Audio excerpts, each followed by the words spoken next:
বুনিয়াদি আকায়েদ, যা ভ্রান্ত আকিদার কিতাব নামে সালাফি সমাজে প্রসিদ্ধ। সেখানে বলা হয় আমাদের হাতে থাকা কোরআন দুনিয়ার মানুষের তৈরি কাগজ, কালি, ক্রিম ইত্যাদির সমন্বয়ে গঠিত। কোরআন হচ্ছে মাখলুক। তবে লাউহে মাহফুজে সংরক্ষিত কোরআন হচ্ছে আল্লাহর কালাম। পৃথিবীতে অবস্থানরত মানুষের প্রস্তুত কোরআন মাখলুক। এটা আলোচনা আমি আজকে দার্সের মধ্যে করব। তারপরে এখন বলে দিই সংক্ষেপে। যে ব্যক্তি এই কথা বলে আমাদের কাছে যে কোরআন কারীম আসছে, আমাদের কাছে দুই বাইনা দাফফাতাইন, এটা মাখলুক, সে ব্যক্তি কাফের, একেবারে কাফের, কোনো সন্দেহ নেই। কথা বুঝতে পারছি? যে ব্যক্তি বলবে আমাদের কাছে যে কোরআন কারীম, আমাদের কাছে কোরআন আছে না, এখানে আছে না, কোরআন দিয়ে দেখাই তারপর বুঝবে।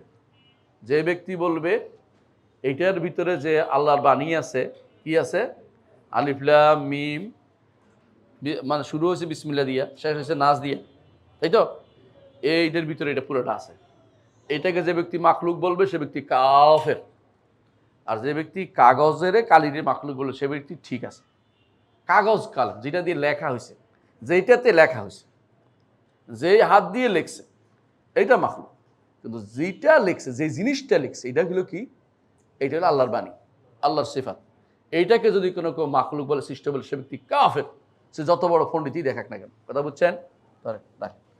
সুতরাং এটা মনে রাখতে হবে, এদের এই সমস্ত পণ্ডিতি করার কোনো কারণ নাই। হ্যাঁ, কথা বুঝছেন তো? শিয়ারা কি কয় জানেন তো? শুনছেন না?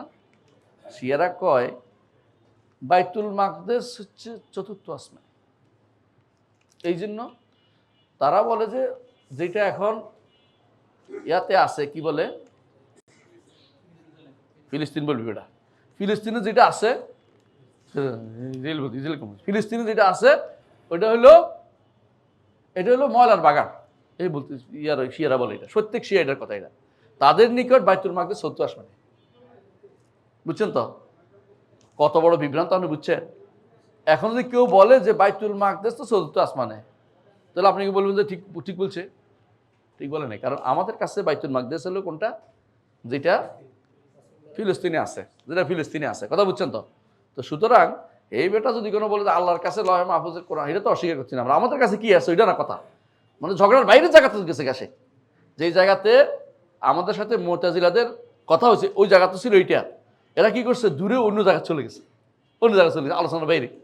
এটা কিরকম জানেন? মুতাজিলারা আর এরা আশারি মাতুরিদিরা ইনশাআল্লাহ, আমরা বলি কি, আনি ইনশাআল্লাহ ইমান এনেছে, তাই না, বলি না? ওরা বলে যে ইনশাআল্লাহ বলা যাবে, এই অর্থে যে আমি কি জান্নাতে যাব না জাহান্নামে যাবে, ওই হিসাবে ইনশাআল্লাহ বলে।